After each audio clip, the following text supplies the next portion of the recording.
Happy Tuesday, everybody. Mrs. Jimerson is here. It is Tuesday, April 14th, 2020. It's about 10 a.m. And today I'm going to review Chapter 8, Lesson 1, 2, and 3. And we're getting ready to head into Chapter 9. But I want to go over real quick. Clever, again, if you go to MVUSD, Clever, you can search it up on the internet. And then go straight over here, homeroom, to McGraw-Hill. That's the publisher. And then open up your textbook. And we are here, lesson 2, which is 111 in the online. Okay, so I'm going to read from the actual textbook because I'm old school.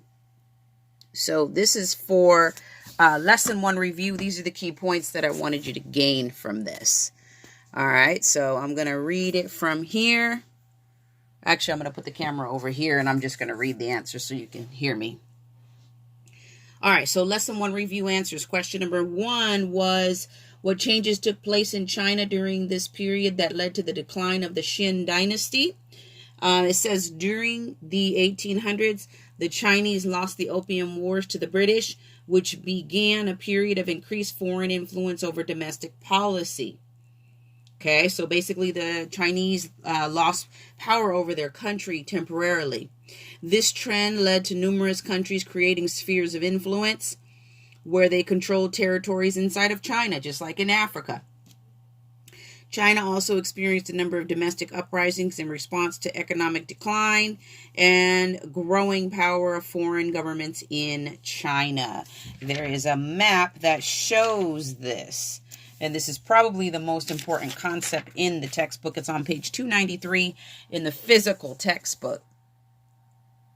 And this says spheres of influence in China in the year 1900. This is the most important conversational piece that I want you to be able to focus on right here. Notice we studied Africa, Imperial Africa. And some of the same things that are happening in Africa are also happening in China around the same time. Because this is 1900. Okay. Now, let's go over to lesson 2 and take a look at what the main ideas are in chapter 8, lesson 2. All right, so now we're going to listen to the textbook and hear what the reader says.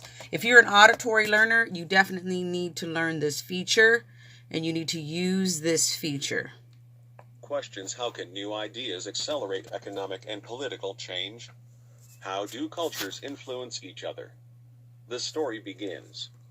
After the failure of the Boxer Rebellion in China, the Qing dynasty made a desperate move to institute reforms. These reforms came far too late. When the Empress Xi died in 1908, the country slipped into a period of revolution.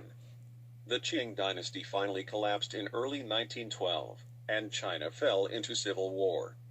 The general Sun Yat-sen and his nationalist party fought to turn China into a republic. A few years later he wrote the following words about his country's future: China therefore needs a republican government just as a boy needs school.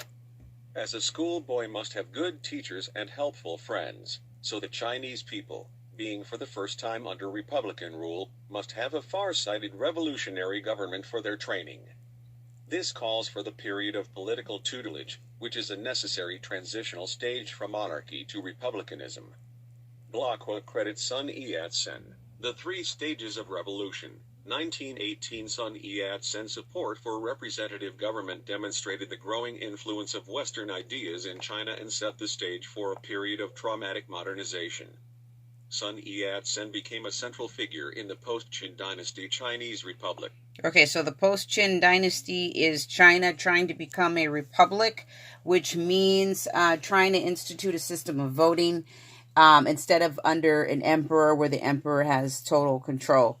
So this is happening in China, 1900, 1914, 1918, and then the rest of the world is going to break out into World War I. Keep that in mind, folks. See you in the next video.